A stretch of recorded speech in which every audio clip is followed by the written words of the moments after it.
এর মধ্যে সারা দেশের সমস্ত জনগণের মধ্যে ব্যাপক উৎসাহ উদ্দীপনা আছে।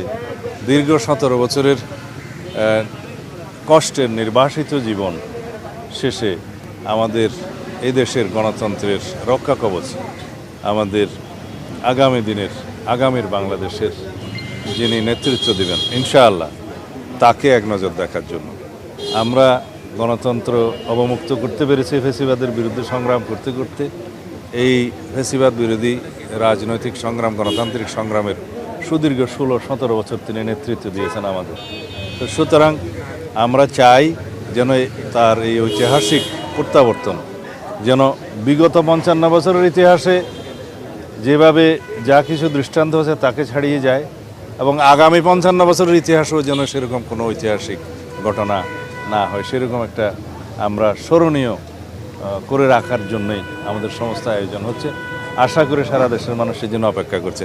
আপনাদের সকলের সহযোগিতা প্রয়োজন। আমরা সময় মতো দেশের সকল media, electronic, print media, online media সহ সকলের সাথে, এবং বিদেশি মিডিয়াও যারা এখানে কর্মরত আছে, কার্যকর আছে, তাদের সকলের সাথে কথা বলুন। আপনারা জানতে পারবেন। আমরা একটু নকশাগুলো চূড়ান্ত করি। কয়টা নাগাদ তুমি অবতরণ করবেন? বাংলাদেশ বিমানের যেটা নিয়মিত ফ্লাইট, যেটা কমার্শিয়াল ফ্লাইট, সেটাতেই উনি আসছেন, এবং সেটা ল্যান্ডিং টাইমটা 11:55 ঢাকা বিমানবন্দরে, 12টাই বলতে পারি আমরা। সংবর্ধনা 300 ফিটে দেওয়া হবে এমন একটা নিউজ।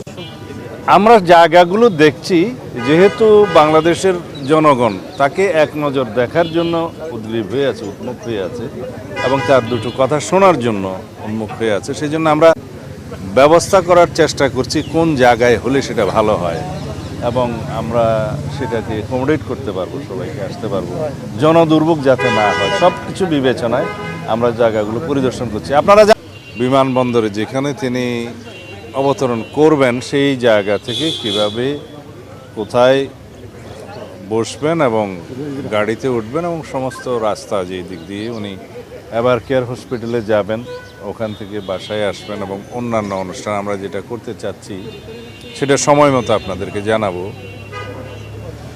সেগুলো সরজমিনে আমরা একটু পরিদর্শন করে এবং সংশ্লিষ্ট সকল কর্তৃপক্ষের সাথে একটু সমন্বয় করতে গিয়েছিলাম। আর নিরাপত্তার বিষয়টি আলাদাভাবে সরকারের সংশ্লিষ্ট মহলের সাথে, সব বিভাগীয় প্রধানদের সাথে আমাদের নিরাপত্তা টিমের যিনি প্রধান এবং অন্যান্য সদস্য আছেন তারা সমন্বয় করছেন বেশ কয়েকদিন থেকে। সরকারের পক্ষ থেকে আমরা বেশ সহযোগিতা পাচ্ছি, এবং আমরা সারা দেশের আমাদের সমস্ত জেলা পর্যায়ে, উপজেলা পর্যায়ে, ইউনিয়ন পর্যায়ে পর্যন্ত আমাদের সকল সংগঠনের, বিএনপি সহ সকল অঙ্গ সংগঠনের সকল নেতাকর্মীকে আমরা ইনস্ট্রাকশন দিচ্ছি কিভাবে তারা 24 তারিখের রাতের মধ্যে অথবা 25 তারিখের সকালের মধ্যে তারা আমাদের প্রিয় নেতাকে স্বাগত জানাতে ঢাকায় আসবেন। জনাব তারেক রহমানের ঐতিহাসিক স্বদেশ প্রত্যাবর্তন উপলক্ষে আমরা যে অভ্যর্থনা কমিটি গঠন করেছি, তার আহ্বায়ক এবং সদস্য সচিব জনাব রুহুল কবির রিজভী এবং মিডিয়া সেলের প্রধান জনাব ডাক্তার পাবেল, আমরা আরও সংশ্লিষ্ট যে কয়েকজন আছে, আমরা সিকিউরিটি টিমের প্রধান সহ ব্রিগেডিয়ার শামস সহ সরেজমিনে